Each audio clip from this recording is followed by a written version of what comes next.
جب روانہ کیا تو یہ فرمایا قال اهبطا منها جميعا بعضكم لبعض عدو، فرمایا کہ جاؤ، ایسا ہونے والا ہے کہ انسان دوسرے انسان کا دشمن ہوگا،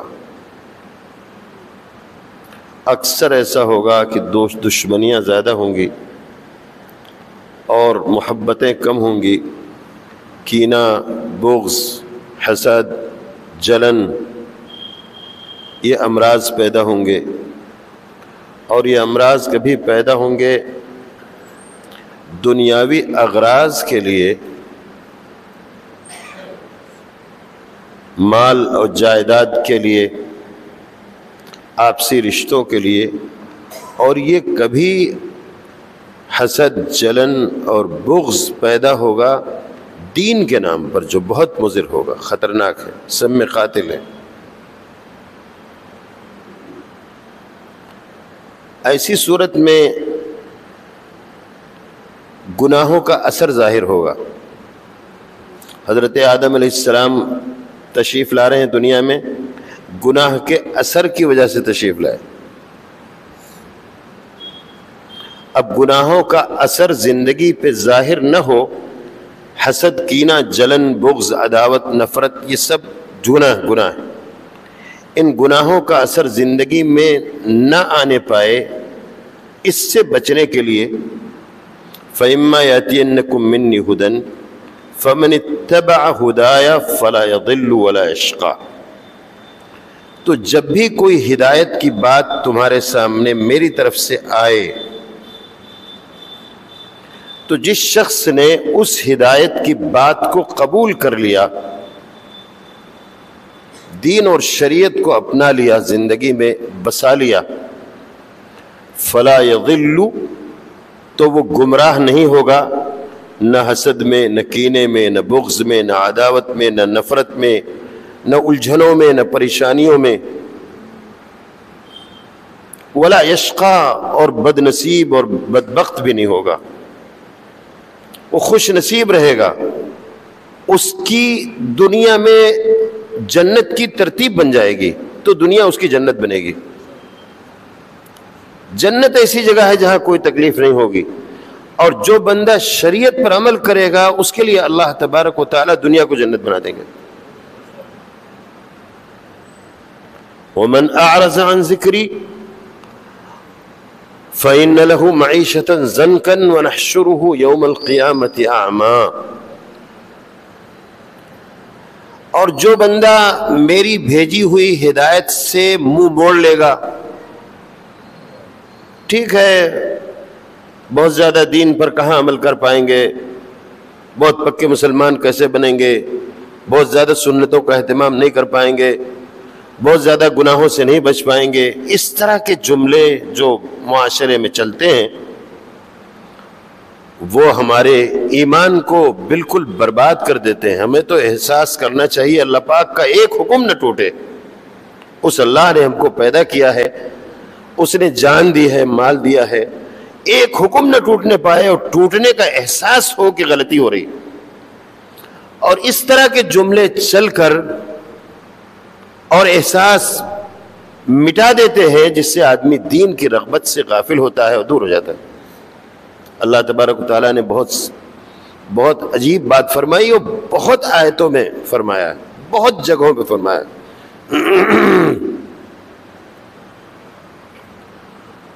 ایک جگہ فرمایا وَمَنْ أَظْلَمُ مِمَّنْ ذُكِّرَ بِآيَاتِ رَبِّهِ ثُمَّ أَعْرَضَ عَنْهَا إِنَّا مِنَ الْمُجْرِمِينَ مُنْتَقِمُونَ۔ میں سچ بتاتا ہوں، میں بہت ہی اہتمام سے اس آیت کو پڑھنے میں میری مشکل پیدا ہوتی ہے۔ اس بندے سے ظالم دنیا میں کون ہوگا جس کو ہماری بات پڑھ کر سنائی جائے، ثُمَّ أَعْرَضَ عَنْهَا، پھر بھی سن کر نہ مانے، سن کر انسنی کر دے، اس سے بڑا ظالم کون ہوگا؟ اللہ پاک فرماتے ہیں اگر تم نے ایسا میری آیات کے ساتھ کیا، میرے بھیجے ہوئے دین کے ساتھ کیا، میری شریعت کے ساتھ کیا، انا من المجرمین منتقمون، تو تم مجرم ہو اور مجرموں سے انتقام لینا مجھ کو آتا ہے۔ اللہ اپنے انتقام سے بچا لے اور ہمیں معاف فرما دے۔ یہ تو انتقام کس شکل میں ہوگا؟ اس سورہ طٰہٰ کی آیت میں فرمایا کہ وہ شکل یہ بھی ہو سکتی ہے کہ اگر تم نے غلطی کر دی اور ہدایات اور شریعت پہ نہیں چلے تو سب سے پہلی تکلیف یہ ہوگی معیشت ضنکن، تمہاری زندگی کا جو بنیاد ہے معیشت، وہ معیشت تمہاری خراب ہو جائے گی۔ زندگی جینے کے لیے سب سے ضروری چیز ہے معیشت اچھی ہونا۔ معیشت جتنی اچھی ہوگی اتنا آپ کی زندگی بھی اچھی ہوگی اور آپ کا دین بھی اچھا ہوگا۔ بات ذرا سمجھیے، میں تھوڑا سا ایسی بات کہوں گا کہ شاید کچھ لوگوں کو اجنبی لگے، مگر قاعدے سے سنیے۔ معیشت، کاروبار، حلال تجارت، دنیا، دین کی روشنی اور حدود میں حاصل کرنا ہر مسلمان کے ذمے ایسے ہی فرض ہے جیسے مغرب کی نماز اور عشاء کی نماز۔ حدیث شریف کے الفاظ میں ہیں کسب الحلال فریضۃ بعد الفرائض، حلال کمائی فرض ہے اور فرائض کے بعد، تو کسب حلال فرض ہے۔ اور میں اپنے دوستوں کو سمجھانے کے لیے ایک بات اور بھی کہتا ہوں جو آپ یاد کر لیں گے، آپ سب کو معلوم ہے، صرف سمجھنے کی بات ہے۔ مشہور عبادتیں جو ہر مسلمان کو معلوم ہے، نماز، روزہ، حج، زکوٰۃ و قربانی، یہ 5 نمازیں، 5 عبادتیں۔ ان 5 عبادتوں میں 2 عبادتیں ایسی ہیں جس میں مال نہیں لگتا، اور 3 عبادتیں اس میں جس میں مال کے بغیر ہو نہیں سکتی۔ مال چاہیے، یعنی اگر عبادت بھی مکمل کرنی ہے تو ہمیں مال چاہیے۔ اس لیے نبی پاک صلی اللہ علیہ وسلم نے کسب الحلال فرمایا۔ تو کسب حلال یہ اچھی چیز ہے، اور کسب حلال چاہیے بھی، اور مکمل اللہ کی عبادت کرنے کے لیے بھی، دین کو مکمل کرنے کے لیے بھی ہم کو مال کی ضرورت ہے، مال حلال۔ اس لیے کہ آپ حج بغیر مال کے نہیں کر سکتے، آپ زکوٰۃ بغیر مال کے نہیں دے سکتے، آپ قربانی مال کے بغیر نہیں دے سکتے، اور نبی پاک صلی اللہ علیہ وسلم نے ان میں سے ہر کام کیا ہے، بلکہ جو قربانی حضور نے کیا ہے شاید اب بھی مسلمان نہیں کر سکے۔ حضور صلی اللہ علیہ وسلم نے تو 100 اونٹ قربانی کیے۔ اس لیے محدثین نے لکھا ہے کہ نبی پاک صلی اللہ علیہ وسلم خود مالدار تھے، البتہ فقر و فاقہ کی زندگی پسند تھی، اختیار کر رکھا تھا۔ اگر آپ مالدار نہ ہوتے تو آپ صلی اللہ علیہ وسلم 100 اونٹ کی قربانی نہیں کرتے، یہ آپ کے مالداری کی علامت ہے۔ اور بھی دلائل ہیں، مگر میں یہ عرض کروں کہ اگر سب سے بڑی چیز کہ دین بھی ہمارا کامل ہوگا، ہمارے پاس معیشت ہونی چاہیے، اور ہماری دنیا بھی عافیت سے گزرے گی جب ہماری معیشت اچھی ہوگی، دین کے مطابق ہوگی۔ اور اگر معیشت کمزور ہو گئی تو دنیا بھی تکلیف دہ ہوگی اور دین بھی ہمارا مشکل میں آئے گا، جس کو ہم دنیا سمجھتے ہیں۔ میرا ایک اور بیان ہے، اس میں بہت اہم مضمون ہے، وہ بھی ذہن میں رکھیے گا، بہت ضروری مضمون ہے، اور میں امام صاحب سے گزارش کرتا ہوں اپنے تمام دوستوں سے کہ اس مضمون کو اچھی طرح یاد کریں، کیونکہ یہ مضمون بہت ضروری ہے اور لوگ اس سے غافل ہیں۔ وہ مضمون یہ ہے کہ دین اور دنیا کی تقسیم ہم سب کے آقا و مولا سرکار دو عالم صلی اللہ علیہ وسلم کی آمد کے بعد ختم ہو گئی۔ حضور صلی اللہ علیہ وسلم کے صدقے اور طفیل میں آپ کے آنے کی برکت سے مومن اور مسلمان اور آپ کا عاشق، آپ سے محبت کرنے والے کے حق میں کوئی چیز دنیا نہیں ہے، سب دین ہے۔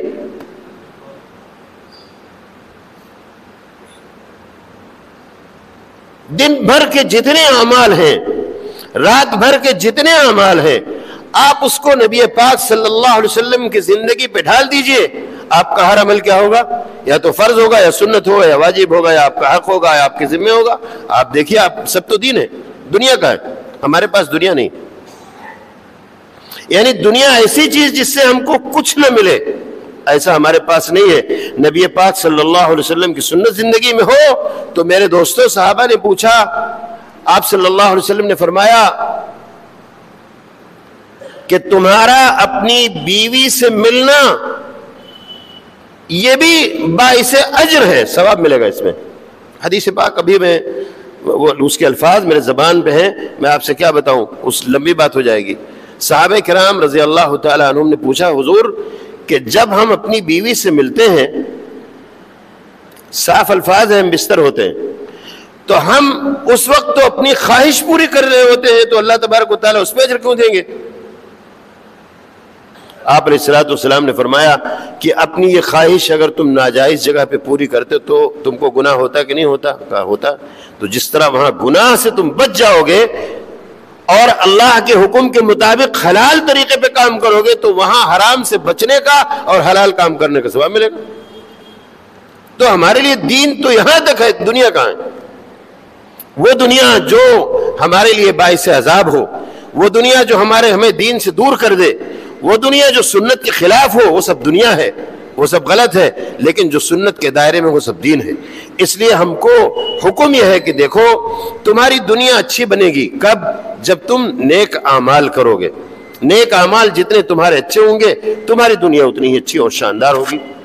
اور اگر خدا نخواستہ تمہاری دنیا, خدا نخواستہ تمہارا دین کمزور ہو گیا, میری بھیجی ہوئی ہدایات پر تم نے عمل نہیں کیا, تو تمہارے لیے مشکل پیدا ہو جائے گی. اب کیا پیدا ہوگی مشکل؟ سن لیجئے. سب سے پہلی مشکل ہوگی معیشت زنکن. سب سے پہلی مشکل یہ پیدا ہوگی کہ معیشت ہی تنگ ہو جائے گی. اور معیشت جس کی تنگ ہو جائے, نبی پاک صلی اللہ علیہ وسلم نے فرمایا کہ بعض دفعہ فقر کفر تک پہنچا دیتا ہے. اللہ ہماری حفاظت فرمائے.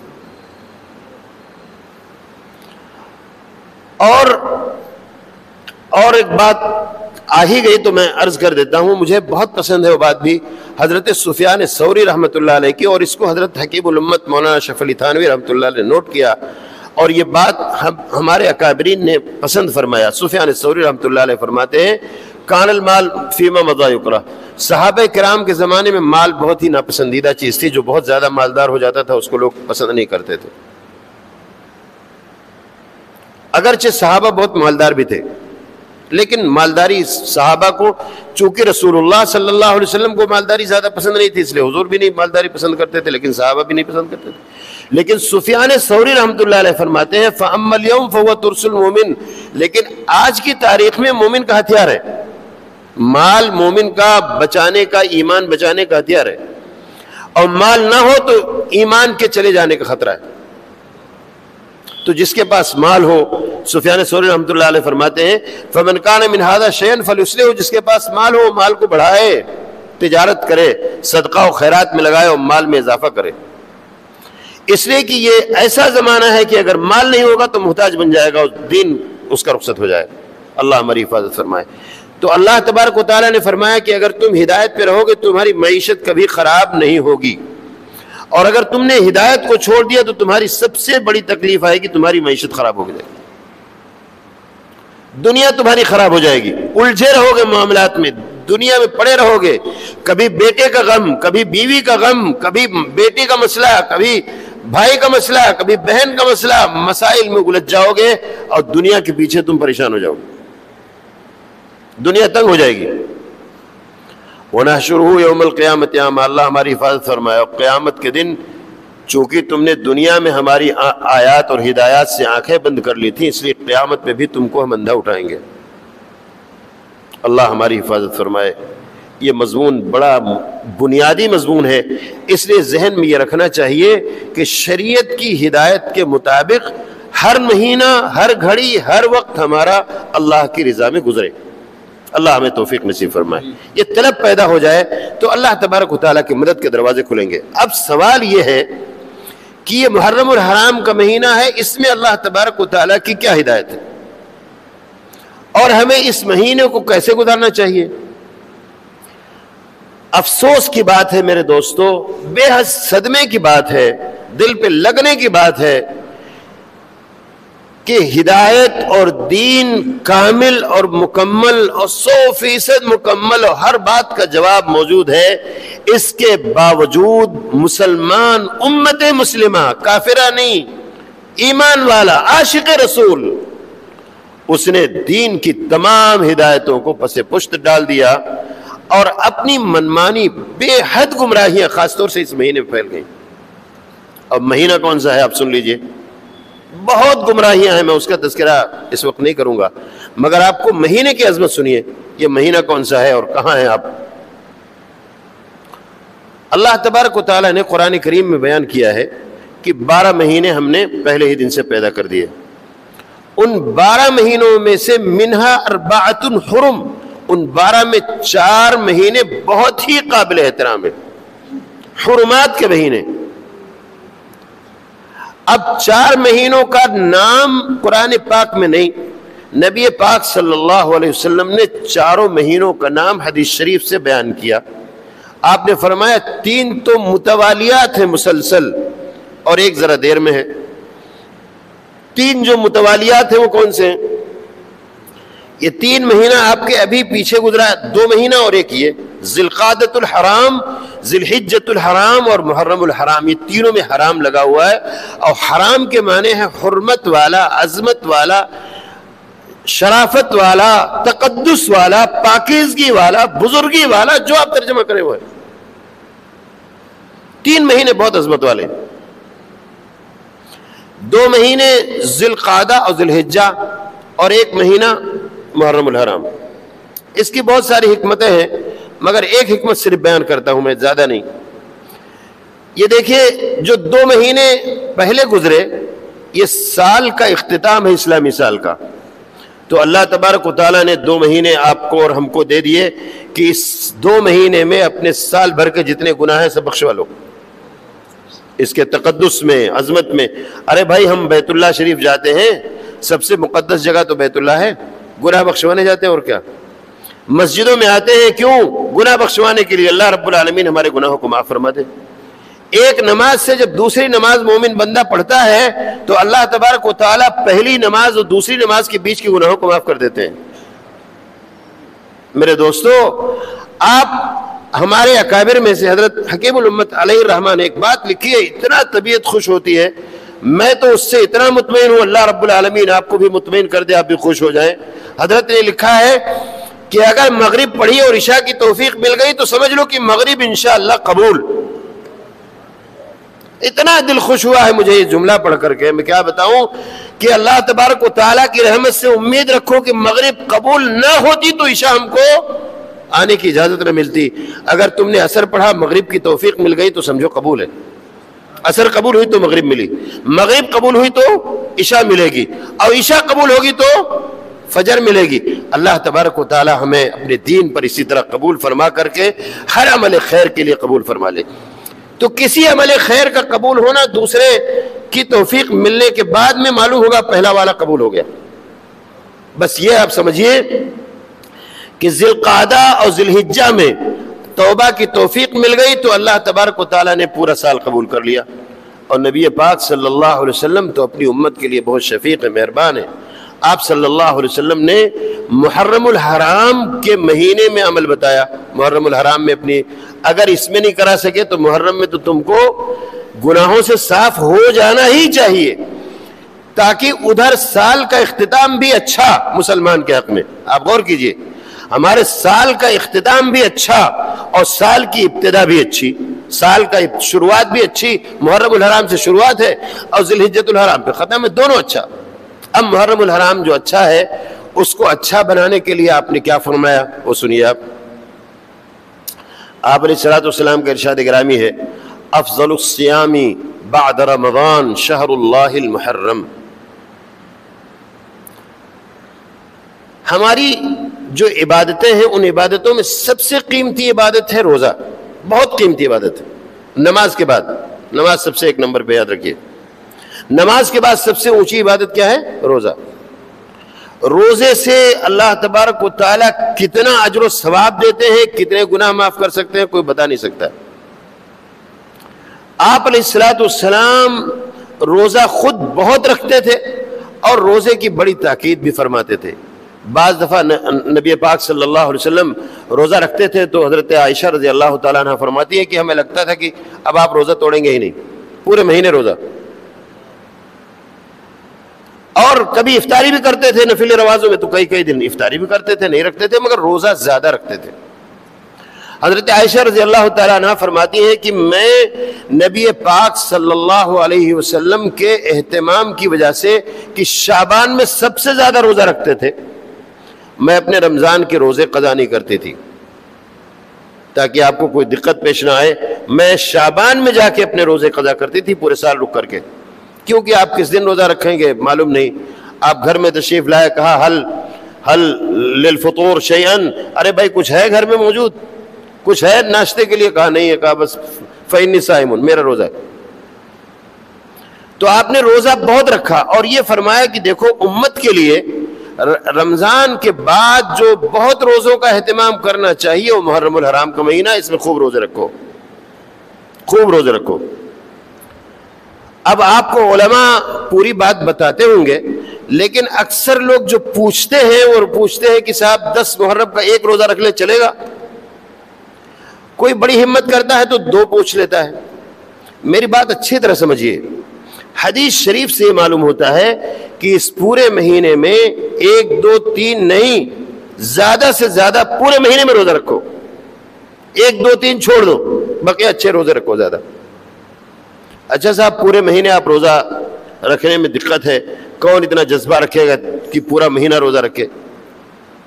تو علامہ ابن القیم رحمۃ اللہ علیہ کی عبارت بہت شاندار ہے، انہوں نے فرمایا کہ دیکھو اگر آپ کو پورا مہینہ روزہ رکھنا مشکل ہے تو محرم الحرام میں صرف کم سے کم 3 روزے رکھ لو، کم سے کم 3 روزے رکھو، وہ کل سے پیر منگل اور بدھ 3 9 10 11 3 روزے رکھ لو۔ ان 3 روزہ رکھنے کا 2 فائدہ حاصل ہوگا۔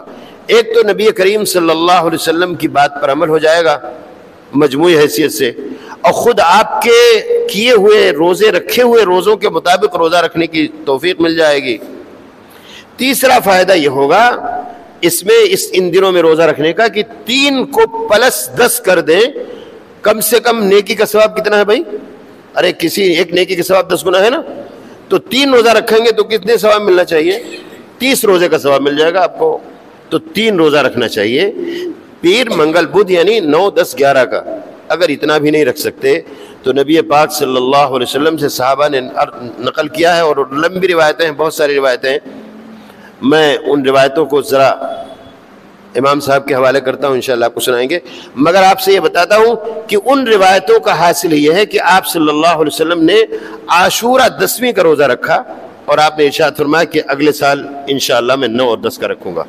تو 9 10 کا بھی رکھا ہے، اور علماء نے لکھا ہے 10 اور 11 کا بھی رکھے، اور رمضان کے بعد سب سے زیادہ محرم میں روزہ رکھنا چاہیے، تو 3 رکھیے یا 2 رکھیے، یا کم سے کم جائز کے درجے میں گنجائش ہے 1 بھی رکھ لیں، حرج نہیں، حرام نہیں، ناجائز نہیں۔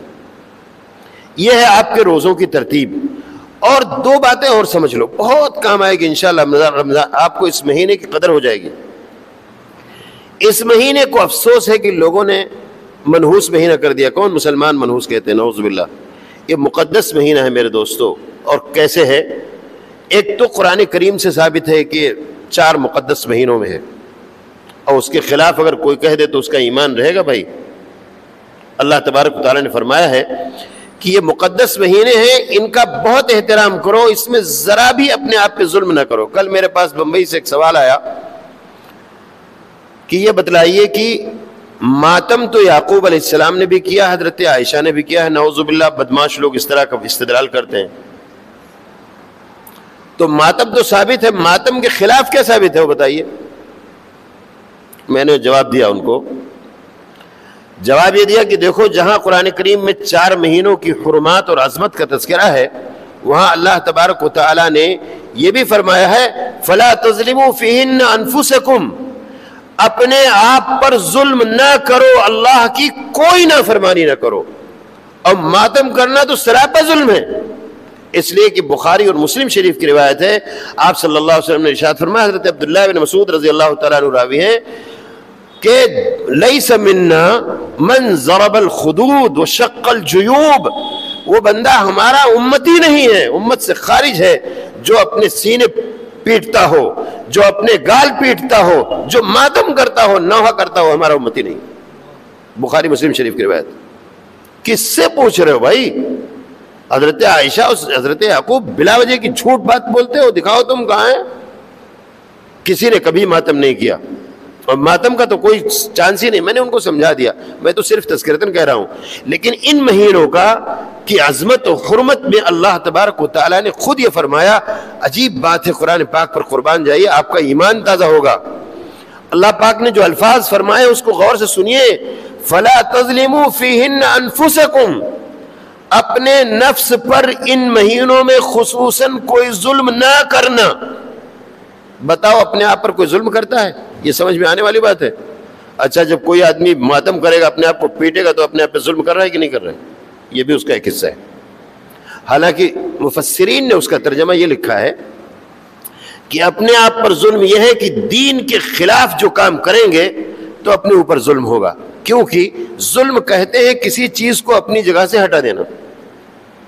اگر کسی چیز کو ایک جگہ سے ہٹا کے دوسری جگہ رکھ دیا جائے، ٹوپیوں کو اتار کے پیر میں سر سے اٹھا کے رکھ دے تو ظلم ہے یہ۔ اللہ تبارک و تعالیٰ نے ہمیں دین و شریعت اور نہایت شاندار سنت اور اللہ کے نبی صلی اللہ علیہ وسلم کا طریقہ زندگی کے ہر لمحے میں دیا ہوا ہے۔ اگر ہم اس کو چھوڑ دیں تو ہمارا یہ ظلم ہے۔ ہم نے نبی پاک صلی اللہ علیہ وسلم کی سنت کو چھوڑا ہے۔ آپ اللہ تبارک و تعالیٰ فرماتے ہیں اپنے اوپر ظلم نہ کرو کسی قسم کا، لہذا دین پہ آؤ اور ان مہینوں کی قدر کرو۔ اب یہ مہینے بڑے مقدس۔ حضرت ابو ذر غفاری رضی اللہ تعالیٰ عنہ نے مسئلے کو بڑا اچھا حل کیا، اللہ ان کو پوری امت کی طرف سے جزائے خیر عطا فرمائے۔ بڑے محترم صحابی ابو ذر غفاری، بڑے محترم صحابی، بڑے مقدس صحابی، بڑی پاکیزہ زندگی کے مالک۔ حضور صلی اللہ علیہ وسلم کے کم لوگ ایسے عاشق ہوں گے ابو ذر غفاری رضی اللہ تعالیٰ عنہ۔ انہوں نے حضرت سے پوچھا، دیکھو آپ ان کے عشق کا اندازہ لگائیے، وہ پوچھتے ہیں ای اللیل افضل یا رسول اللہ، اے اللہ کے رسول صلی اللہ علیہ وسلم مجھے یہ بتلائیے کہ رات کا کون سا حصہ اللہ پاک کو بہت پسند ہے کہ میں اللہ کی اس میں عبادت کروں۔ اللہ ہم کو یہ سب شوق نصیب فرمائے، ہم لوگ یہ سوال نہیں کرتے۔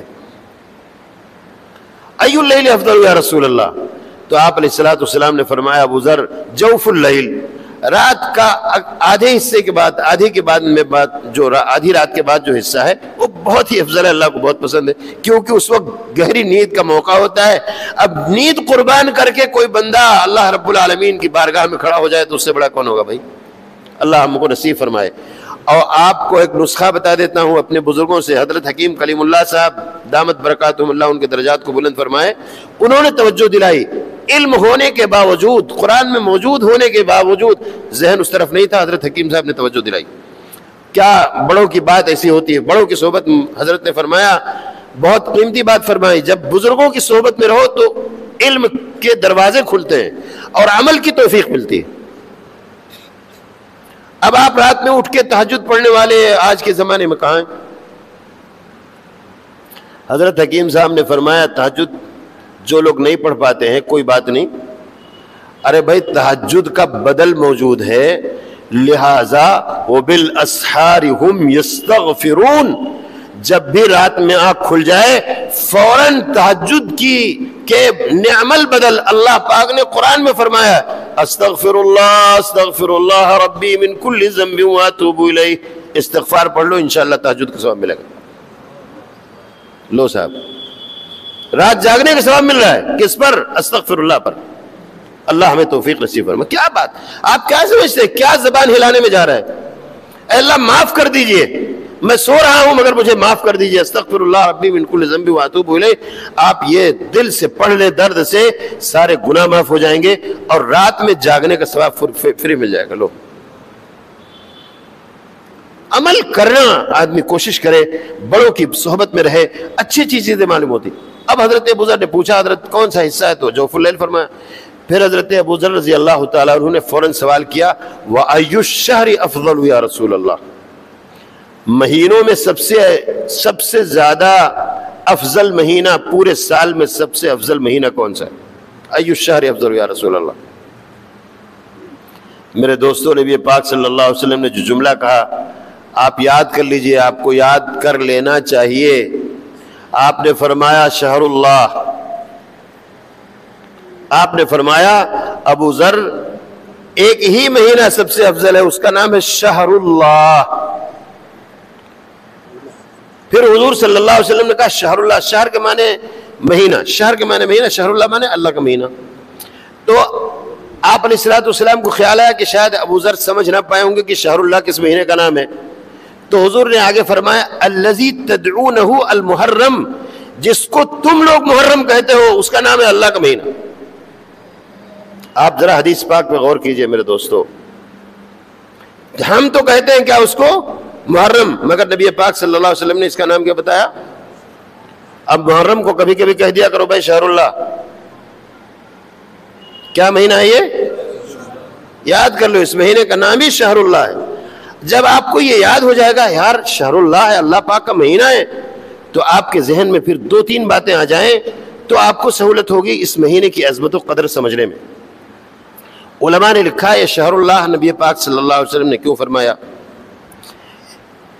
یہ فرمایا اس لیے کہ جس چیز کی نسبت اللہ تبارک و تعالیٰ کی ذات کی طرف ہو جاتی ہے وہ بڑا مقدس و محترم ہو جاتا ہے۔ لہذا کس کس چیز کی نسبت ہے اللہ کی طرف ذرا غور کر لو۔ کتاب اللہ، دنیا میں تو بہت ساری کتابیں ہیں لیکن کتاب اللہ سے بڑی کوئی کتاب دنیا میں، ارے بھائی قرآن پاک سے بہتر کوئی کتاب دنیا میں نہ ہے، نہ ہو سکتی ہے۔ اس کی کیوں؟ اس لیے کہ کتاب اللہ اس کا نام ہے۔ گھر دنیا میں بہت سارے ہیں مگر ایک گھر ہے، صرف ایک گھر پوری دنیا میں ہے، اس کا صرف نام ہے، ایک ہی گھر کا نام ہے، کیا؟ بیت اللہ، ایک ہی گھر ہے۔ یہ مسجدیں بھی اللہ کا گھر ہے لیکن اس کو کوئی بیت اللہ ایک ہی گھر ہے، اس ایک گھر کا نام ہے بیت اللہ، اور اس کی عظمت پوری دنیا کے تمام گھروں سے بڑھ کر ہے۔ اور کیا بتاؤں میں آپ کو، ارے بھائی ہماری سعادت مندی خوش نصیبی کی بات ہے کہ ہم سب کے نبی کو ہم کیا کہتے ہیں؟ رسول اللہ، حبیب اللہ، خلیل اللہ۔ آپ صلی اللہ علیہ وسلم کے نام کے ساتھ تو اللہ کا نام ہر لفظ پہ جڑا ہوا ہے، محمد الرسول اللہ۔ اور میرے دوستو سمجھا دو ایک چیز تو بڑا آپ کو انشاءاللہ آپ کے ایمان میں تازگی آ جائے گی۔ سنو دیکھو سمجھو ایک چیز، اللہ کے رسول صلی اللہ علیہ وسلم کا نام اللہ کے ساتھ کس طرح جڑا ہوا ہے، شاید نہ غور کیا ہو۔ اللہ کے رسول صلی اللہ علیہ وسلم کا نام اللہ کے ساتھ کس طرح جڑا ہوا ہے؟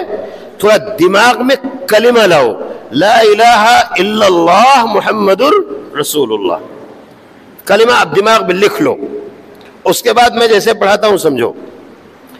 دیکھو لا الہ الا تک یہ شرک سے نفی ہے،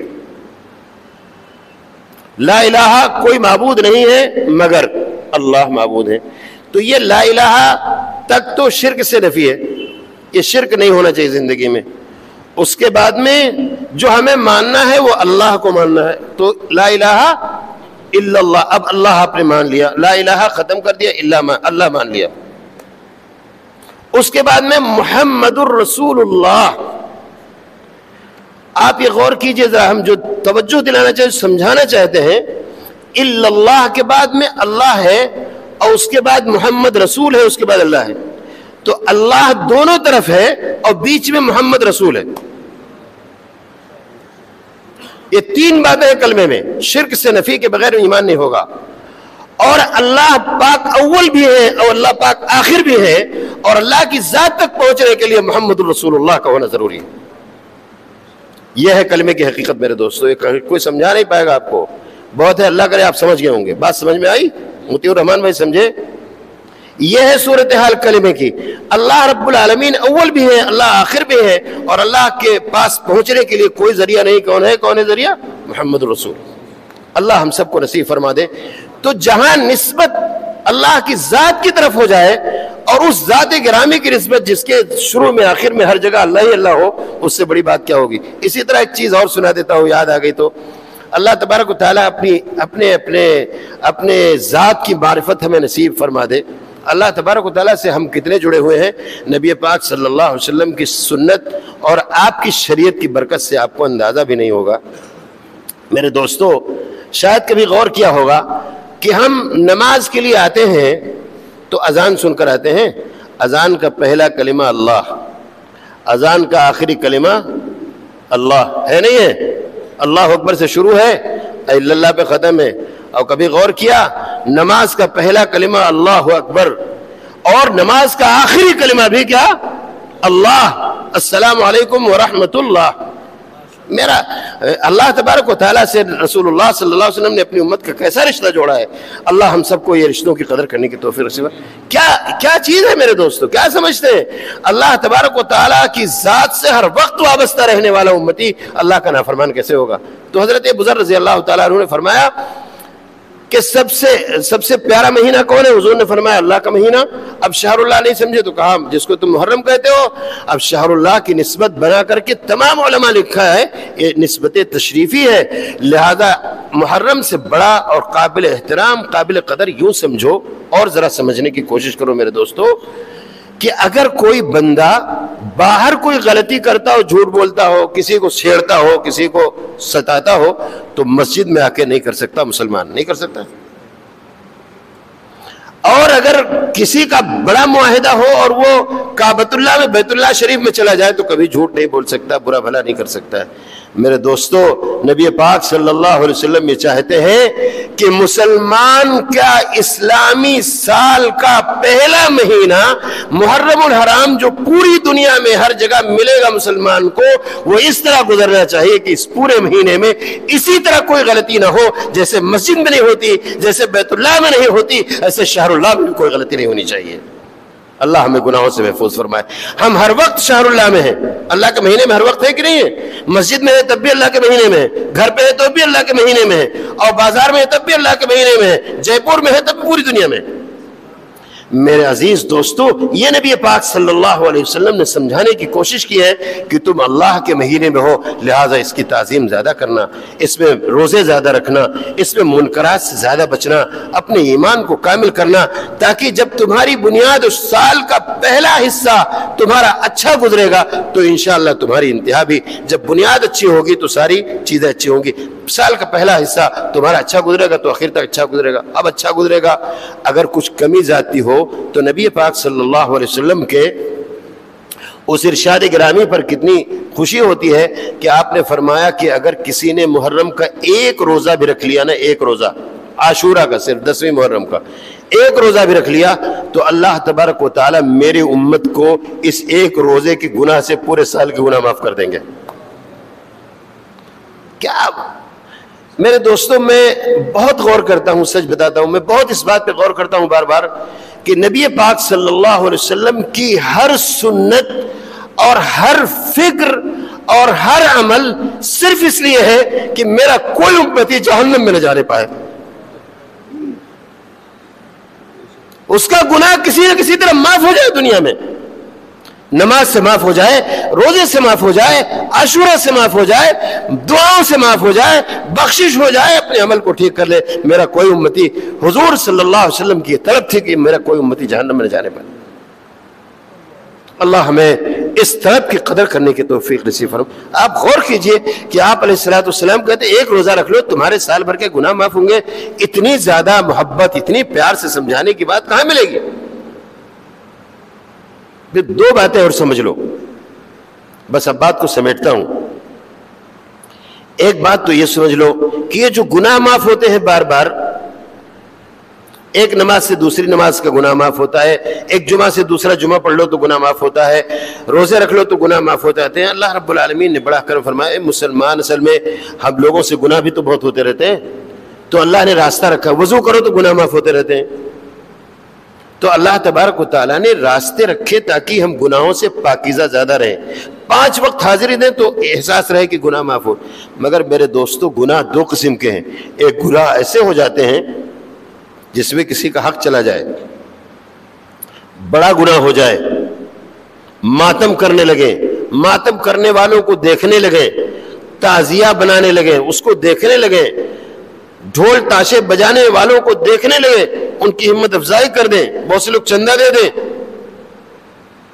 یہ بڑے گناہ ہیں، بہت بڑے گناہ ہیں. یہ وضو کرنے سے، نماز پڑھنے سے، روزہ رکھنے سے معاف نہیں ہوں گے.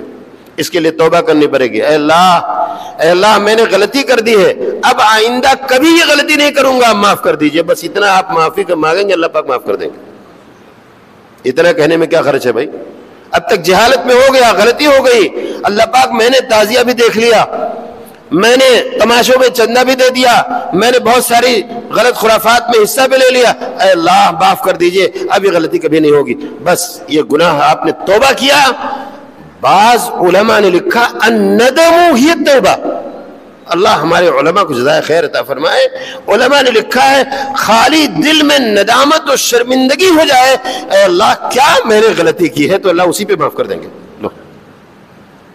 اللہ ہمیں سمجھنے کی توفیق نصیب فرمائے۔ میرے دوستو دین بہت آسان ہے، اس لیے توبہ تو کر ہی لینا چاہیے۔ کسی نے کسی کا روپیہ کھا لیا، کسی کی جائیداد کھا لی، کسی کی میراث کھا لی، بڑا گناہ ہے، معاف نہیں ہوگا۔ اور اس میں حضرت والا فرمایا کرتے تھے، اس کی وضاحت کر دینا چاہیے، جو بندوں کے حقوق ہیں وہ تو بغیر معافی کے معاف ہوں گے ہی نہیں۔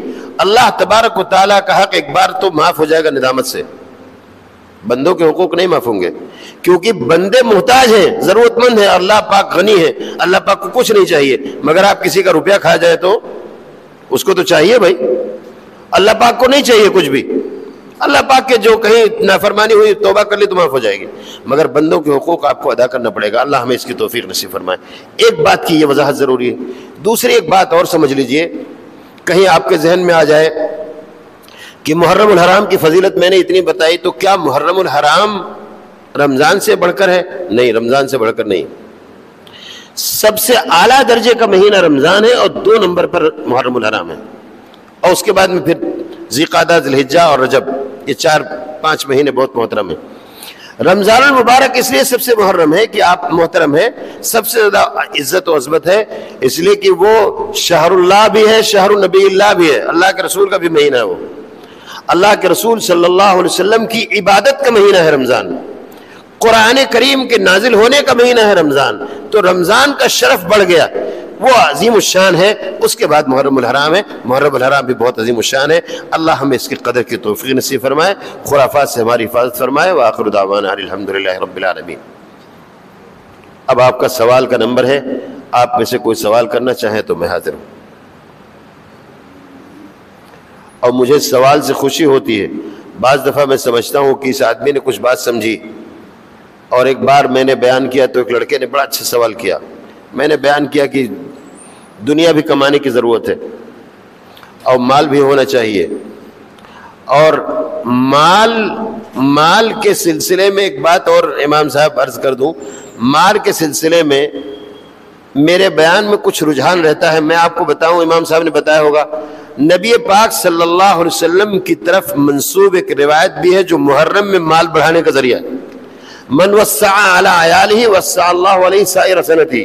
یہ روایت بہت کمزور ہے، حدیث شریف ہے مگر، اور اس کو نقل کرنے والے سفیان ابن عیینہ رضی اللہ تعالیٰ عنہ رحمۃ اللہ علیہ تابعی ہیں، وہ فرماتے ہیں کہ میں نے اس حدیث پر عمل کیا۔ مشکات شریف میں روایت موجود ہے، اور مشکات میں جو روایتیں ہیں اس میں استدلال کسی درجے میں ہے، تو فرض اور واجب کا درجہ تو نہیں، لیکن جواز کا درجہ اور استحباب کا اور ایک فائدے کا درجہ ہے۔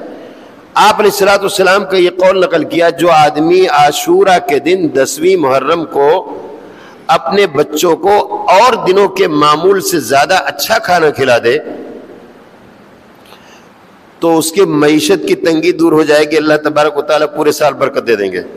تو نبی پاک صلی اللہ علیہ وسلم خود یہ چاہتے ہیں کہ میرے امتی کے مال میں برکت ہو اور اسے کبھی بھی تنگی اور فقر و فاقہ آنے نہ پائے، تو حضور نے یہ نسخہ بتایا۔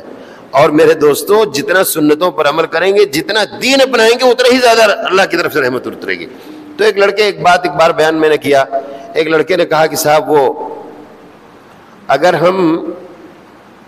اگر ہم تجارت میں اور زیادہ دنیا میں لگ جائیں گے تو مال میں لگیں گے تو اعمال چھوٹ جائیں گے ہمارے، تو آپ تو ایسی بات کرتے ہیں کہ مال بھی کماؤ تو اعمال چھوٹ جائیں گے۔ تو میں نے کہا بیٹا، میں نے ہر جملے میں کہا مال حلال اور کسب حلال، اور سنت کے مطابق جب تم کماؤ گے تو تم سے کوئی عمل چھوٹے گا نہیں، وہی تو ہے۔ اور جو چھوٹنے کی بات تم کہتے ہو، تو مال جب تم کما رہے ہو تو کہاں چھوٹ رہا ہے؟ وہ تو تم عمل کر رہے ہو، تو چھوٹا کہاں؟ ارے بھائی سمجھو، مال کمانا بھی کیا ہے؟ ایک فرض ہے نا، فرض، کبھی وہ سنت ہوگا، اکثر حالات میں فرض ہوگا۔ تو آپ ایک عمل ہی کر رہے ہو تو عمل کہاں چھوٹے؟ میں سمجھا نہیں، آپ عمل کہاں چھوٹے؟ تو مسلمان تو مال کماتا ہے تب بھی ثواب مل رہا ہے اس کو. اب اس کو ثواب مل رہا ہے، جھوٹ نہ بولے، دھوکہ نہ دے، کسی کے ساتھ زیادتی نہ کرے، حلال طریقے سے کام کرے تو مال کما رہا ہے تو عمل میں ہے وہ. البتہ اب اگر بیان ہو رہا ہے، امام صاحب نے اعلان کر دیا اور آپ ڈاکٹر ہیں، آپ انجینئر ہیں، آپ دکاندار ہیں، گراہک آپ کے کھڑے ہیں، تو آپ بیان میں بیٹھے کہ اپنے گراہک کو سنبھالیں، کہ دکان کو دیکھیں کہ ڈاکٹری دیکھیں. ارے بھائی ڈاکٹری دیکھو جاؤ، وہ بھی کام ہے، اپنی دکان سنبھالو، ضروری نہیں بیٹھنا. بیٹھ گئے الحمدللہ، بہت خوشی کی بات ہے. لیکن آپ دنیا کے کسی مشغلے میں ہیں تو آپ کا وہ مشغلہ بھی دنیا نہیں ہے، اس کو کیا سمجھو، اس کو دین بناؤ، نیت اچھی کرو. اس لیے وہ غلط بات نہیں ہے. اس لیے اگر کوئی نہیں بیٹھا لیکن اذان ہو گئی اور آپ نماز میں نہیں آئے تو پھر وہ مال آپ کے لیے وبال ہے، پھر غلط ہو گیا. اب یہاں فرض اور غیر فرض کا تعلق ہو جائے گا، اللہ کا حق مقدم ہوگا، لہذا نماز نہیں چھوڑ سکتے. اللہ پاک ہم سب کو صحیح عمل کی توفیق نصیب فرمائے. جی جی بولیے. میں کوئی ہمت نہیں کر رہا تو میں ہمت کر کے کر رہا ہوں، میں جانتا ہوں جواب پھر بھی کر رہا ہوں. ہمارے جے پور کا جب سے میں یہاں قدم رکھا اس بات اللہ بھائی قبول فرمائے، ایک ماحول چل رہا ہے کہ 10ویں تاریخ کو لوگ روزہ اللہ عالم بسوات کے روز رکھتے ہیں، لیکن ایک جشن اور طاقت کی حیثیت دکھاتے ہیں کہ ہم جے پور میں اتنی تعداد میں ہیں، ہم اتنی تعزیہ بناتے ہیں، اور ہم اسلام کو کس طرح میں بتاؤں پیش کر کے اس کو اعلیٰ درجہ دیتے ہیں. اس کا علاج کیا ہے؟ بھائی دیکھو 10ویں محرم کو تو روزہ رکھنا ہم کو چاہیے، اور جشن منانا، عید منانا، غسل کرنا، نئے کپڑے پہننا یا گھومنا ٹہلنا یا ملاقاتیں آگے بڑھانا، یہ تو سب خرافات ہیں.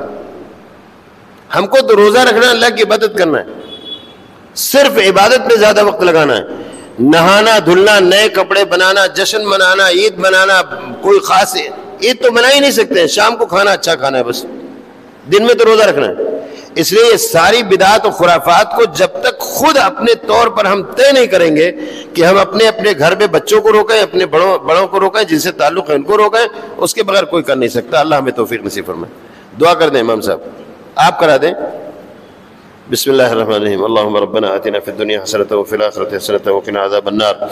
اے اللہ اپنی رحمت سے ہم سب کے گناہوں کو معاف فرما، جو باتیں کہی گئی ہیں ان سب کو قبول فرما.